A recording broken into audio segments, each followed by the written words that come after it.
Big news in the NBA, where the Board of Governors voted yesterday to change the lottery format, beginning with next season's draft. The new 3-2-1 lottery is designed to curb tanking and take away any advantage to losing. Here are the key posts from the new rules. The draft lottery, will expand from 14 teams to 16 teams, which includes the 8th seed in each conference. Bottom 3 teams have a 5.4% chance to get the number 1 pick. That had previously been 14%. Teams cannot pick number 1 in consecutive years, and teams can't pick in the top 5 in 3 consecutive years. Should be easy enough for everyone to understand with one pass through. Windy, will these new rules fix the tanking problem? Yes, I believe they will, because there's 2 things. Forget about all the percentages. There's a couple of things you should know. Number one, because of this and because of how low they've made the chances to get the top pick, if you're one of the 3 worst records, you will not see teams plan season-long tanks anymore. Even whether they want to admit it or not, there were teams that planned the previous June to lose for the next 11 months so that they could get a better lottery ball. And they would do it for multiple years in a row. That's going to be gone. The second thing is, sometimes you would see teams start out with the intention to compete and in the middle of the season realize they couldn't, and they were in 10th place, and they said, let's tank for the next 6 or 8 weeks and see if we can get down to 6. All of the odds between teams 4 and 10 are the same. So you have no incentive to drop from 10th down to 4th. And so those 2 things should obliterate the blatant in-season tanking. Now, I still think we're going to see some teams play around, especially if they don't think that they're going to make the playoffs. That said, I think this will solve a big part of the bleeding wound that tanking was in the NBA this season. Stephen A. I agree with it. I agree with everything Wendy said. It's just that for me, it's a salty subject without getting into the particulars, because it should not have come to this.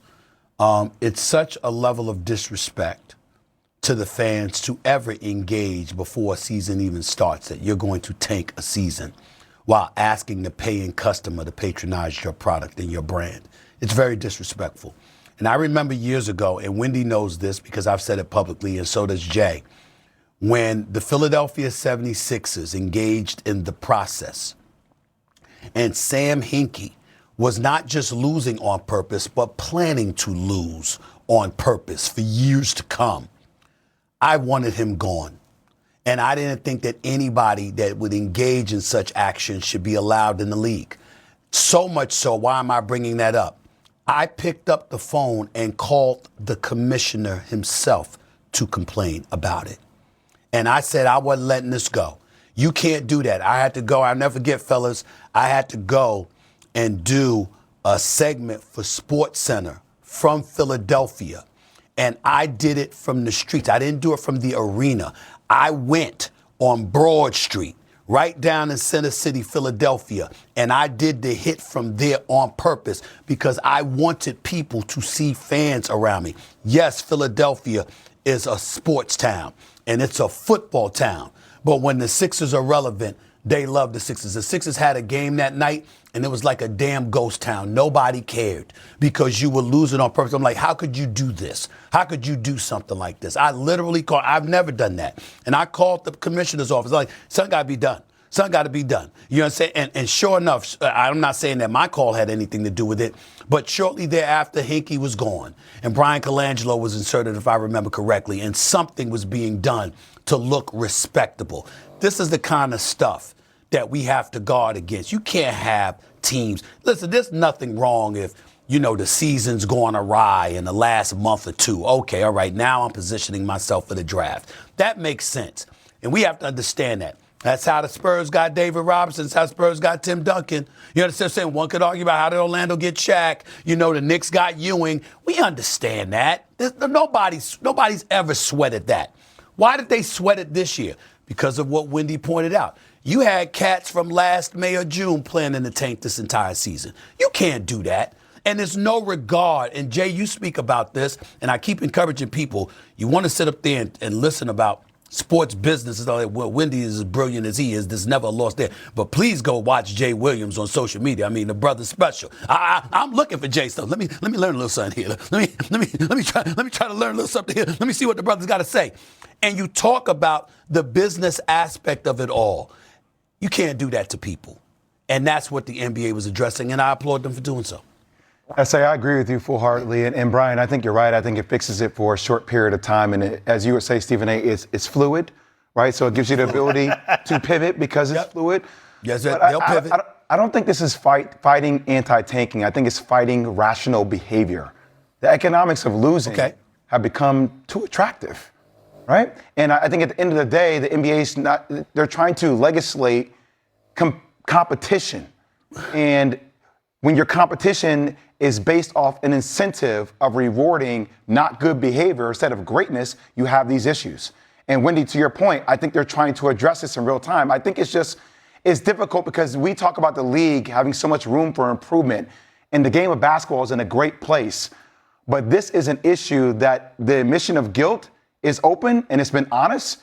And as long as they continue to try to address, I don't know if it fixes everything, Wendy. I think it has to be fixed over time.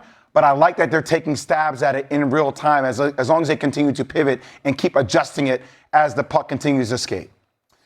It's on us Stephen A. as real fans. quick. It's on us as fans because what you can't have is you can't be asking the paying customer to continue to patronize your brand when you're doing stuff like this. So it's up to the fans to watch them and to make sure you're not in a position to get our money if you're not going to try to go out there and be competitive. You owe that to the fans. Mm-hmm. Last thing I'll throw out there, and this is coming from an average-minded fan, it is too difficult to understand how this works. It is too difficult to understand how the aprons work. Let's simplify some things so some of us can try to figure out how some of this actually works. It's just coming from one man who struggles. That's what I'm here for. That's what I'm here for, Joe. Coming up. The kind of thing that needs to be explained to you like you're in second grade, right? Because it's very complicated. The NBA's Board of Governors passed new anti-tanking rules. Some of the key takeaways: the draft lottery will go from 14 to 16 teams. They have instituted what they're calling the 3-2-1 system. It'll even out the odds even further, and it'll create a relegation zone that penalizes the bottom 3 teams with lessened chances for the number 1 pick. So you have less of a chance of getting the first pick if you have the first, second, or third worst records than you do if you're fourth. All of this is designed to incentivize more teams to compete in games all the way through the season. Wendy, I'm giving you the floor. Watching the fans who may have seen how long the story was and said, I clicked on it and said, I can't read all of this. Digest it for us here. Yeah, forget about all the percentages. There's only 3 things you need to know. Number 1, it obliterates the idea of a team deciding they're going to tank before the season even starts. The idea that these teams start and they're like, we're not even going to try this whole season, absolutely not tenable. You'll see that go away. The second thing is all of the teams that are between the 4th and 10th worst records, they all have the same odds. So you won't see a team that's like in 9th place in March go, let's sit all of our guys and rest them for the rest of the season so we can get down to 3rd. Doesn't matter. All that'll be the same. So it's going to eliminate, hopefully, teams tanking whole seasons and the end of the season being a mess. The third thing is there are going to be lottery balls with the team's logo on them. So I think, and this will have to get worked out, but I think the lottery will now be live, and you'll see the commissioner reach in and pull out a ball and show you. Then it won't be some number behind closed doors. It'll be like the old days with David Stern and the envelopes, and they'll hold the ball and show the world. I think that could be what the fallout is here. Oh, I'm all for that. I love it. Now, look, judging social media reaction to anything is probably a terrible idea because it's just a seemingly endless cesspool of negativity. But when this came out yesterday, most of the reaction I saw, I was trying to scan through what people are saying. Most of the reaction I saw was negative. I'm confused by that. How so? Maybe this isn't perfect, but I think this is a legitimate problem. I give Adam Silver credit that this is, I believe, a significant problem in the NBA that they are addressing. Is it the perfect solution? Maybe not. Probably not. There probably isn't a perfect solution. But one of the problems we have sometimes, not just in sports, but I think in general today, is we have become very good at letting perfect be the enemy of good. So this may not be perfect, but I think it's at least a step in the right direction. So try it, and then you can adjust as you go. But I'm not sure where all the negative. Did we enjoy watching all these teams start the season by saying we're not even going to compete. A third of the games that you watch in the NBA involve a team that it would rather lose than win. That's no good. So I'm delighted that they're doing something, whether this is exactly the right solution or not. Well, I think they're doing it sort of next 3 years. So to me, as Stephen A would always say, that's fluid, right? But I think it's about having the ability to be able to pivot. And for me, I think this speaks volumes about Adam Silver, because he wants to bring competition back to the league. Right. And he recognizes that there is a problem, and he's doing an aspect to fix it. Now, look, like taxes, teams always find loopholes. They always find some kind of angle of attack, right? But I think that's why it's 3 years, and I think that's why it's fluid, and I give the league credit for implementing this. Okay, good. So you're on my side. How about you, Vincenzo? I talked to Vinny. Vincenzo. I have no idea where that came from. I've heard different variations. Italian, baby. Italian to French, it don't matter. Hey. I have no idea where that came from. Look, he's been in his Victor Wembanyama, Italian bag. Like, I got you. That's French. That would be Victoire. Okay. Go ahead. I'm sorry. I talked to a GM yesterday and a couple of owners, and these are people who would be affected. And the GM said, this is like putting a Band-Aid on something that needs stitches. Like, he recognizes that this is a change that had to be made, but understands that there are going to be flaws in it. You think about some of the sort of the ancillary things, sort of the gambling houses and how they have sort of taken on an added level of importance with this because of the relationships with the leagues. You can't discount that. But I do think in general it's going to increase player transactions, because teams have to at least not rely on the draft or the possibility of the draft as the only way to get better. You sell to your owners, well, we can get AJ DeBonto, we can get player X here, all we got to do is lose. You saw the Philadelphia 76ers use a Ponzi scheme for the better part of a half decade. You can't do that anymore. And now I think, you do it for 3 years. You see what happens. There's going to be flaws in the matrix and everything else. But I think you doing something is better than doing nothing. Okay, so we have agreement, at least up here, on this. Wendy, as you were sort of canvassing reaction to this around the league yesterday, what did you hear? Well, different teams feel differently about this. One of the teams, the vote was 29-1. The Memphis Grizzlies were furious about this because they own the Utah Jazz's pick in the upcoming draft, a deal that they made months and months ago. And now that Jazz pick, because of the new rules, cannot fall in the top 5. So maybe the Jazz are way, way better and they finish in the play-in, and now their odds are actually much better and they hop into the top 5. Nope.